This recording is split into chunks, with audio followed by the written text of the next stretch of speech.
Hey guys, welcome back to Team DTV, and today we are here at Toyota Bicutan, Parañaque to review this Toyota Corolla Cross 1.8G HEV CVT. Bago tayo mag-umpisa, guess what? Hulaan nyo kung sino kasama natin. Kasama natin dito si Sir Harvey. Naalala nyo siya?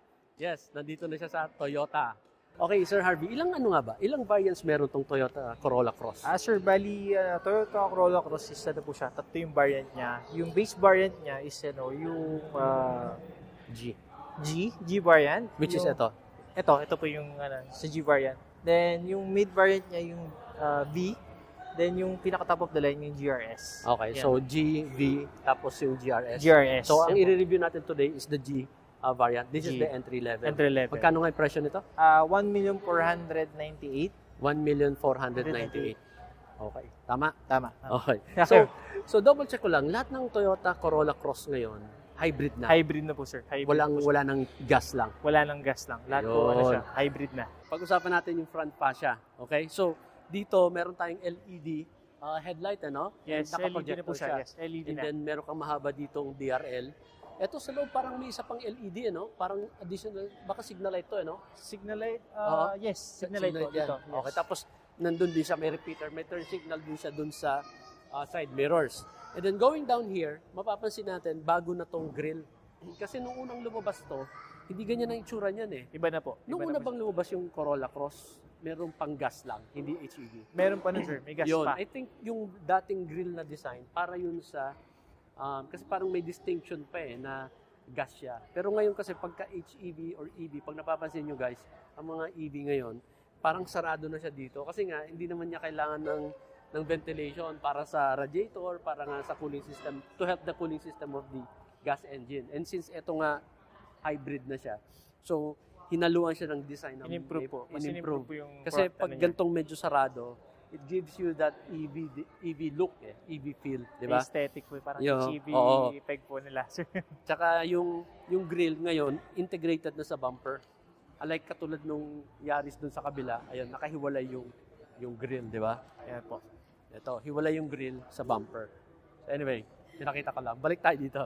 Sir, yung niya, pag hybrid po, ganito na yung emblem po niya. Ayun, pag hybrid, may blue na dito, color. And then, pag ito na-register, nagiging green ang plate number. Green plate. Wala kayong color coding. Okay? And then, what else? Dito sa baba, meron tayong LED fog lights.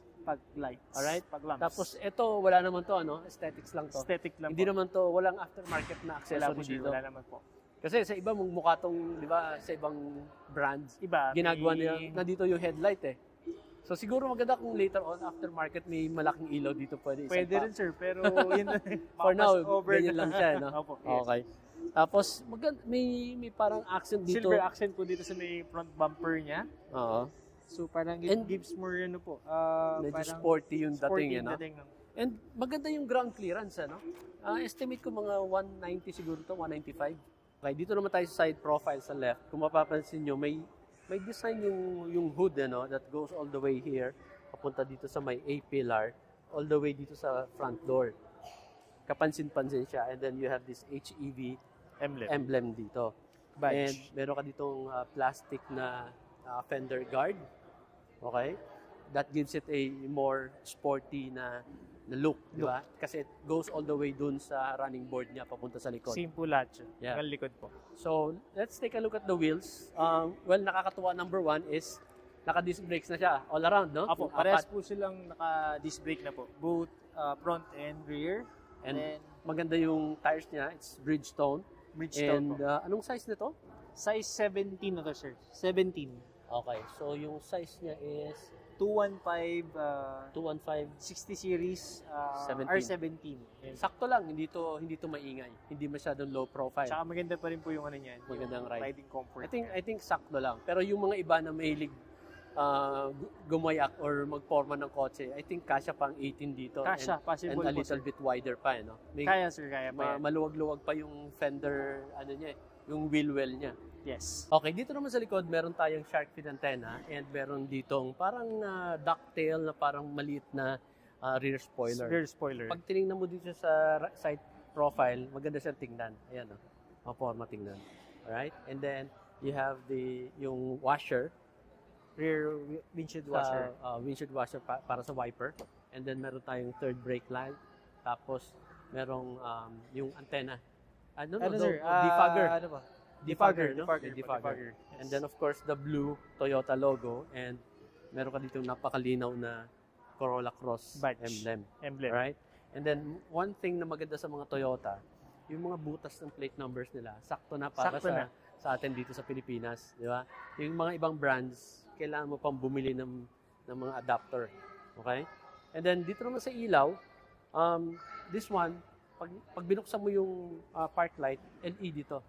And then, pero yung bulb niya mismo sa loob, still the conventional na conventional na halogen. Yung stock bulb talaga mismo po. So, ito yung brake. And I think ito yung reverse signal light. Signal light to. Okay? And then, going down here, mapapansin nyo, meron tayong 1, 2, 3, 4 na sensors. And then again, similar dun sa front bumper, meron ding silver accent dito sa front. Basically, para siyang may rear diffuser dito no? And I think one of the things na gusto ko dito sa Corolla Cross is maganda ang ground clearance. Lalo na dito sa likod. So, pagka kargado ka mga 3 passengers sa likod and then a few luggages, syempre bababa pa yan. So, marami ka pang leverage. Okay? And then, dito sa baba, I think reflector na lang to. Yes, Hindi reflector. na to ilaw, wala tong bulb. The engine of the Corolla Cross 1.8G HEV is a hybrid 4-cylinder inline 16-valve double overhead cam chain drive with VVTi. Engine displacement is 1,798, maximum output of 122 PS, and a maximum torque of 142 Newton meters. The suspension setup is McPherson strut and torsion beam. Okay, here's the key fob. Alright, meron tayong 3 buttons here. Lock, unlock, and panic button. Right, sa likod, kang nice piano black finish here that shows the Toyota logo and Corolla Cross. Right? So, basic lang yung key fob niya. And then here is the physical key.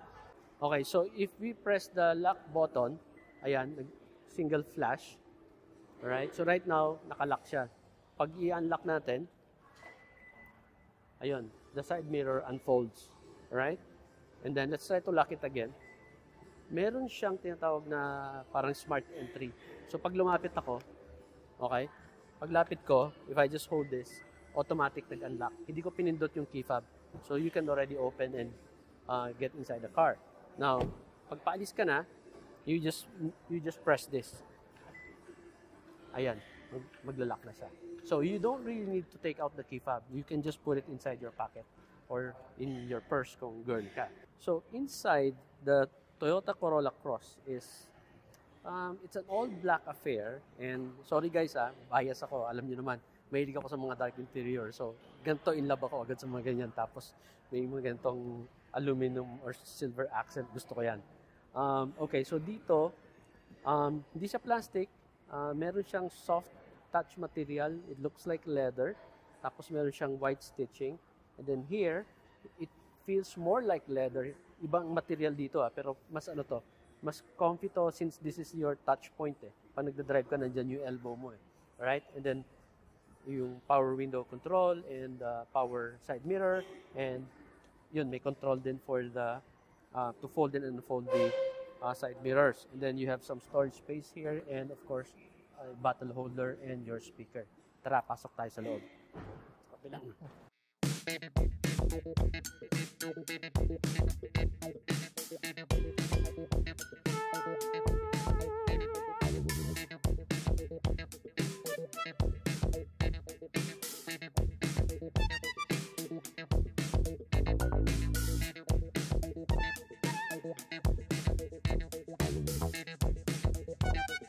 the interior, medyo na-surprise ako kasi this is the entry level, di ba, Kamo? This Yes is po, G. sir.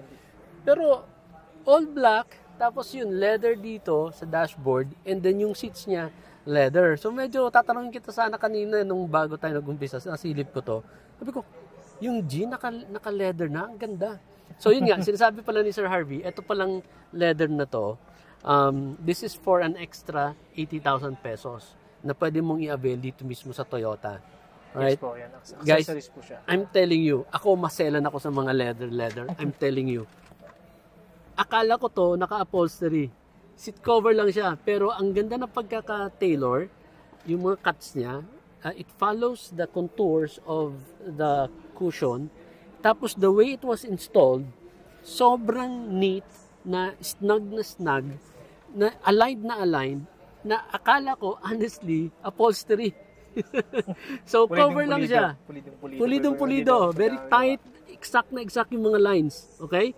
Hindi, di ba, alam naman natin, tayo, nakailang experience na tayo na naglalagay tayo ng seat cover na leather sa mga kotse natin. Alam natin na hindi naman yun perfect.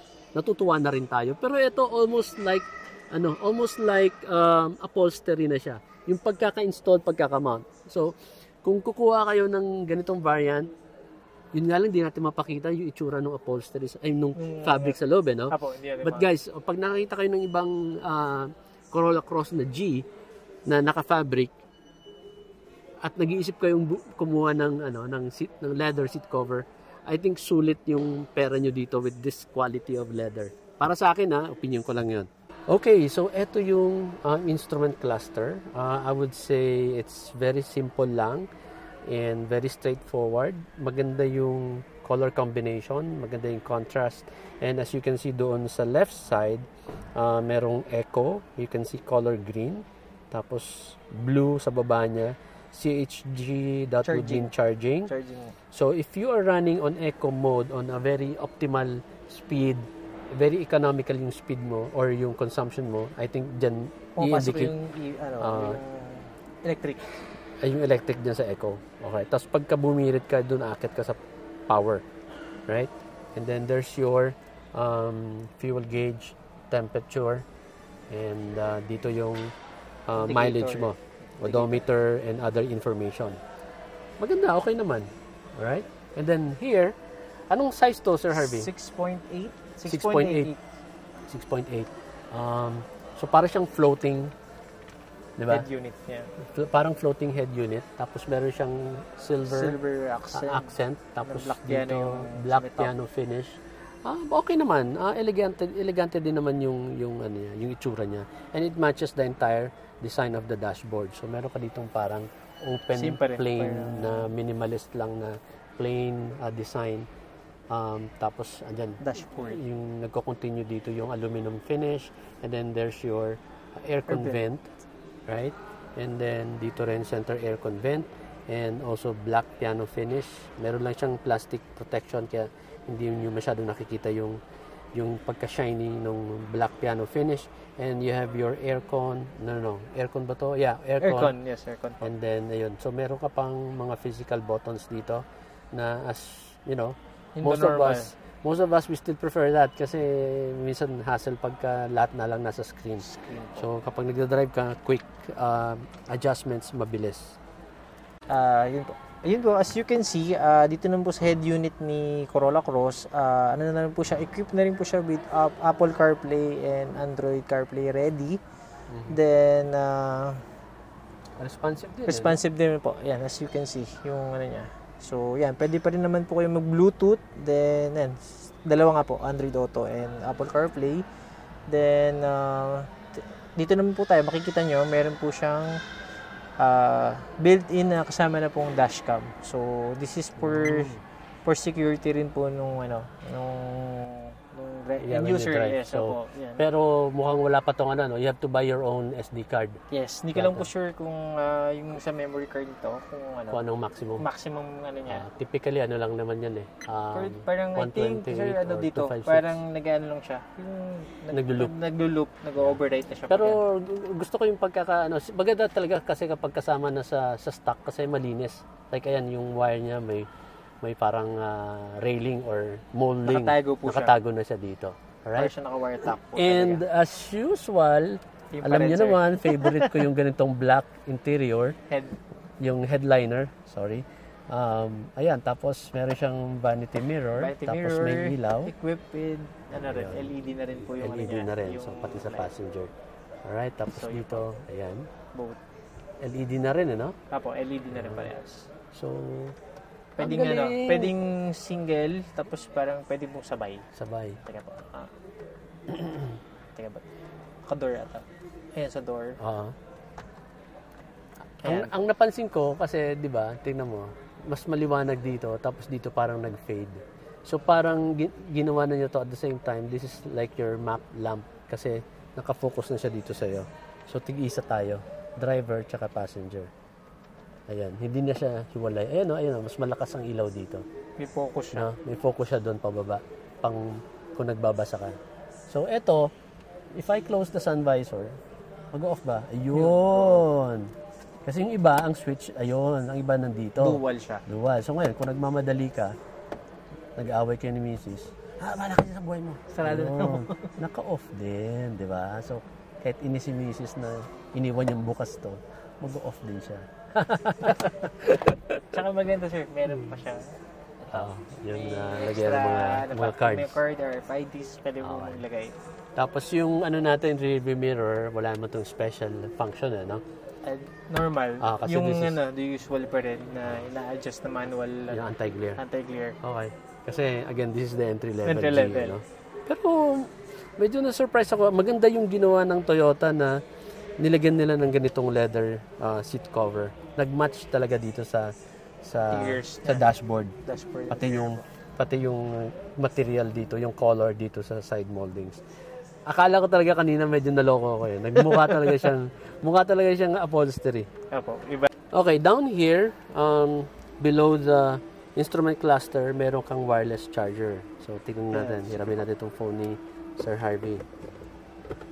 Ayun. Ayun po, gumana na nag-charge siya. na. So, kanina naka-color blue. Nung nag-charge na siya, ayan, nag-color yellow or amber na siya. Amber, yun po yung indicator. Okay. Nice. And then, down here, meron kang buttons for the drive mode. Stability, tama? Traction control. Traction control. Tapos, may switch ka for EV, EV mode. mode. Okay. Alright, so dual climate na rin yung aircon niya. So, ayan. Kaya pala meron ditong dalawang adjustment for the temperature ng driver side and passenger side. Pagka sir, magkaaway kayo nung partner mo, pwedeng initan mo na siguro sa kanya. Pag hindi siya nakatingin sa'yo, nakatingin sa labas kasi galit sa'yo, Ay, nito. dayain mo dito habang di nakatingin, taasan mo. Bahala siya pagpawisan. And then down here, andito yung shifter natin. And again, black piano finish, tapos may aluminum silver accent. Maganda rin tong leather na nilagay na dito to cover the what do you Ito call sir, this? stock to. Hindi siya yung Stock to. hindi siya Okay. fabricated. Sige. And then Yan. electronic parking brake and auto hold. Brake hold, yan. Brake hold. Brake hold, meron na siyang brake hold. Yeah.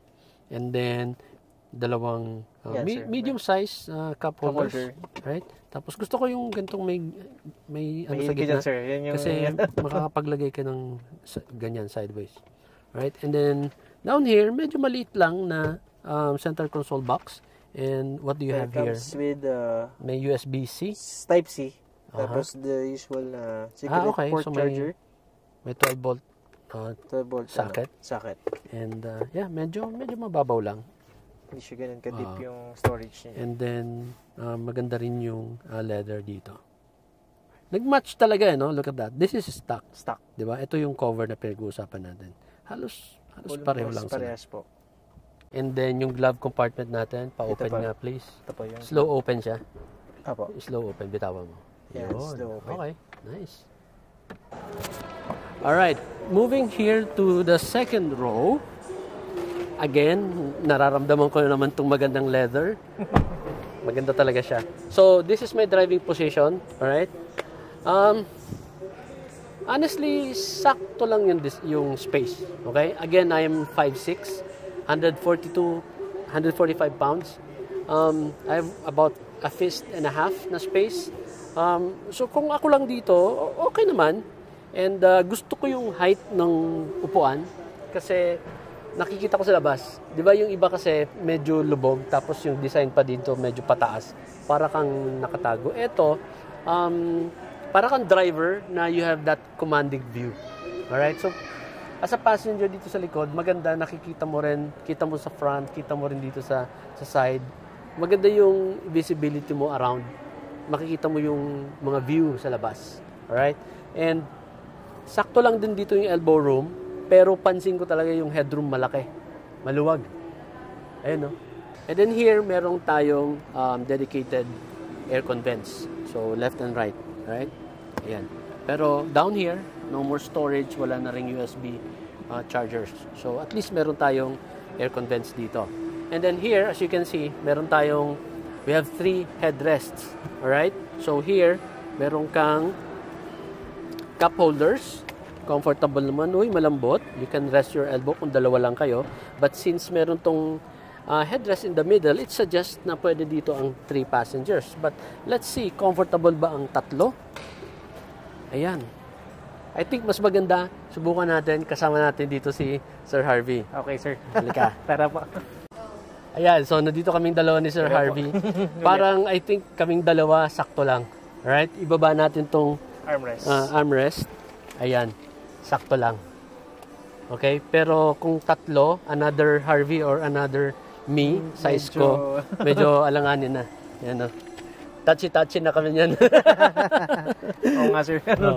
Pero maganda yung headroom, no? Maluwag, no? Maluwag po yung headroom niya. Tapos meron kang lamp dito. Ano rin? LED na rin po yung niya, headlamp. So, itong back seat, pwede itong i-fold forward. Press lang po dyan, sir. Para so, this is 60-40, ano? So, 40 and 60. 60, ako. Ayan. Naiiwan yung cup holder. Ayan. And one nice thing about this is, kumaga horizontally leveled siya. Yung iba kasi, di ba, hindi mo ma-flat completely. Medyo nakaangat. Nakaangat so, po. Maganda to flat na flat para if you have a long luggage all the way doon, maximize mo talaga yung space. And then, anong meron dyan, Sir Harvey? Both po siya, both seats. Meron po siyang ISOFIX ready po. Kung may mga child seat car kayo, pwede po, attach lang po siya dito. Para nakalak po yung child seat para sa bata. Alright, tapos pag binalik natin, isang position lang ba to? Hindi na to nare-recline, ano? That's it na, ano? Hindi na po. Yan na yun, ano? Assist na Fix po na siya. Yes, Pero fix. anyway, medyo maganda naman yung angle. Hindi naman siya masyadong upright, so it's comfortable. Yan. Alright. So, hindi siya automatic tailgate, pero electronic na rin yung lock niya, no? Lock. Alright. So, dito, may matting. Kasama ba to, sir? Kasama po Libre yung na original to? format. Kasama na yan. Oh, okay. So, may full matting ka na kasama. Wait So, na yung Corolla badge May Corolla badge pa siya. So, yung suede original. po. Alright, so, tanggalin muna natin ito saglit para ipakita natin yung buong size ng trunk. Spacious, no? Maluwag. So, dito sa likod, no? Dual camera siya, di ba? So, this is for your rear camera. Again, ang linis ng pagkakagawa. So, you guys have seen my review. Gumawa na tayo mga 2-3 reviews ng dashcam and ako nag-install ng wire. Kaya na-appreciate ko talaga na ganito malinis. Kasi pag aftermarket, ilulusot mo dito sa mga rubber. Lahat po, sir. Diba? Kaya na talaga, ilalagay lahat. Iba talaga pag stock original. Alright, so going down here, nandito yung spare tire. Yun ang maganda sa kanya, may spare tire. Ayan. At hindi lang siya basta spare tire. Full size, same design, same tires. Nung the rest of the 4 tires. Hindi siya donut. Okay? Kasi di ba donut na steel rim. Yung iba nga wala pang spare tire, di ba? Yeah po. So you have your tire wrench here. Tapos andun yung scissors jack. Scissors jack, yung usual stock na kasamang jack po. And then meron ka mga small pockets dito, storage for storage kung ano mga little things that you want to. If you have, parang I think pwede kang may lagay rin dito eh. Mayroon siyang ang tawag dito D-clamp. Apo. So for your to secure your luggage, ayun, pwede mo siyang itali dito. So meron kang 1, 2, 4, 3, 4. Meron kang 4 D-clamps to secure your cargo para hindi siya malikot yan. Okay guys, I hope you enjoyed our walkthrough. I hope you enjoyed this video. For more information, for more inquiries about the Toyota Corolla Cross or any Toyota product, please feel free to reach out to Sir Harvey. Okay, sir. Good afternoon. I'm Harvey Bonson of Toyota Bicutan, Parañaque. You can come and visit our showroom here at Toyota Bicutan near Service Road. So my number is 0935-513-9600 and my email is harvey.bonson@toyotabicutan.com.ph. So message me if you have inquiries and para ma-accommodate ko rin po kayo. So sir, Alright. thank you po. Thank you. Thank you, Thank you sir. so much, sir. All right. Thank you. As always, drive safe. Bye. Please do not forget to follow our social media accounts. We are on YouTube, Facebook page, Instagram, and TikTok.